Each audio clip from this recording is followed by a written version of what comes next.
দিনটা যদি হয় ঠান্ডা ঠান্ডা তাহলে তো আমার খিচুড়ি খেতে খুব ইচ্ছা করে। ঠান্ডার সময় আমার কেন জানি খিচুড়ি খেতেই ভালো লাগে। আসসালামু আলাইকুম, আশা করি সবাই ভালো আছেন। আলহামদুলিল্লাহ আমিও ভালো আছি। চিন্তা করলাম সকালবেলা উঠেই খিচুড়িটা রান্না করি, আবার ভাবলাম যে না, খিচুড়িটা দুপুরবেলাই খাবো। মুরগিটাও রেডি করে নিছি আর চাউলটাও ভিজিয়ে নিছি।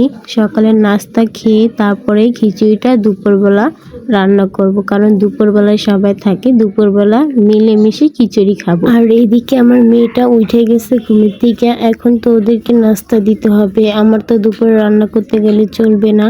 আমার বড় মেয়ে ওকে মুখটা ধোয়াই দিতেছে আর আমি ভিডিও করতেছি। ওরা দুই বোন অনেক দুষ্টামি করে। আর সকালবেলা আমি পরোটা ভেজে নিছি, চাপটি আর কি পরোটার মতন ভেজে নিছি। আমি আর আমার বড় মেয়ে এটা খাবো পরোটাটা, আর ছোট মেয়ের জন্য নুডলস রান্না করে নিছি। অফ ক্যামেরায় নাস্তাটা সেরে নিছি। এখন আমি মুরগির মাংসটা বসিয়ে দিব। মুরগির মাংসটা বসানোর পরে আমি খিচুড়িটা মেখে নিব, চাউল ডাল সব একসাথে মেখে নিব।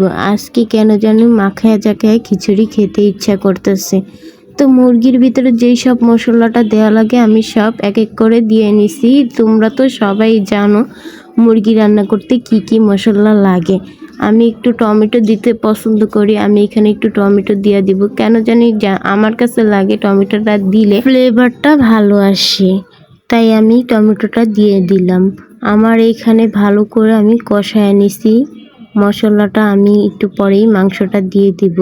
মশলা যত কষানো হবে মাংসটা তত মজা লাগবে, সেটা সব জায়গায় শুনি। তো আমিও ভালো করে মশলাটা কষাই। বিয়ের প্রথম প্রথম তো আমি ভালো করে মাংস রান্না করতে পারতাম না, মাছ রান্না করতে পারতাম না, অনেক কথা শুনতে হইতো। আলহামদুলিল্লাহ এখন আমার সংসার আমার হাতে, সব কিছুই আমার হাতে, আমার মন মতনই আমি রান্না করি। তো যাই হোক, আমি এখন খিচুড়িটা মেখে নিব। আমি একটু পেঁয়াজ আদা রসুন দিয়ে যত মশলা লাগে আমি সব কিছু দিয়ে পরিমাণ মতন আমি মাখায় নিব। কেন জানি আমার কাছে এইভাবেই খেতে ইচ্ছা করছে। আর একটু সরিষার তেল দিয়ে দিলাম। সরিষার তেলটা দিলে হয়তো ভালো লাগবে, তার জন্য আমি দিয়ে দিলাম। খুব ভালোভাবে আমি মাখিয়ে নিব। আর তোমরা যারা যারা আমার ভিডিওটা দেখতেছো, যারা লাইক করতে ভুলে গেছো, অবশ্যই লাইক করবা। আর আমার ভিডিওটা তোমাদের কাছে ভালো লেগে থাকলে অবশ্যই কমেন্ট করবা।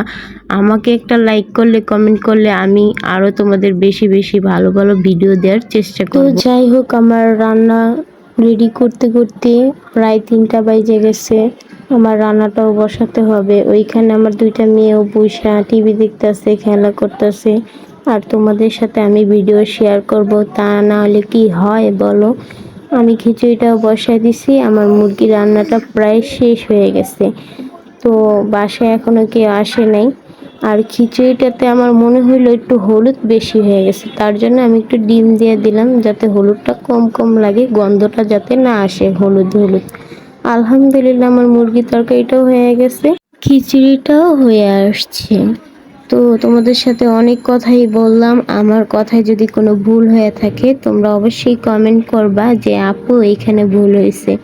তো যাই হোক, আমার রান্নাটা প্রায় শেষ, রান্না করাটা। এখন আমি খাবারটা খাওয়াবো আমার বাচ্চাদের, আর আমিও খাবো। আলহামদুলিল্লাহ ভালো হয়েছে খাবারটা, যেরকমই হোক আমার কাছে ভালোই হয়েছে। অনেকে তো আমার হাতের রান্নাটা পছন্দ করে না। আর এটা হচ্ছে রাতের বেলা আমার মেয়ে খেলা করতেছে। তো আমার ভিডিওটা যার যার কাছে ভালো লাগে সবাই লাইক কমেন্ট শেয়ার করবা। সবাই ভালো থাকবা। আল্লাহ হাফেজ।